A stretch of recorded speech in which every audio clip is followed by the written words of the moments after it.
Yan mga idol, tatlong 180cc model ng Bristol Motorcycles. Itong ating inuupuan, ADX 180 na may presyo cash 178,800. Gusto mo pa to mga idol? Meron tayo ditong ATR 180 na may presyo naman 169,900 sa cash payment. At dito naman meron tayong sporty scooter QJ Motors AX 180 na may presyo naman 129,900. Mga idol, ano bang gusto nyong piliin at bilhin sa tatlong ito? Aba, pare-parehong malalakas ang engine.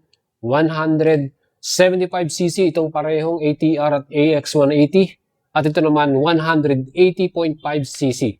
Mas malakas ang performance. Pareho silang tatlo na meron ding dual channel ABS at traction control, smart keyless system, lahat sila nakakeyless. May USB port charger, solid di ba? At mga ganyan mga idols, meron sila tatlo pareho din, idling, stop and start. Ano pang hinihintay nyo mga idol? Bibili ba kayo nito? Tatlong comparison natin na to na 180 from Bristol. Let me know mga idol, subukan ng Alagang Boyet. Mag-message na kayo sa atin. Pwede rin kayo mag-apply ng financing. Kaya mga idol, ano pang hinihintay nyo?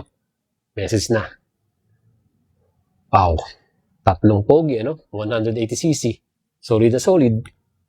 And mga idols, don't forget to follow my page. Lagi lang kayong stay tuned sa ating channel for more motorcycle update. Subukan ang Alagang Boyet.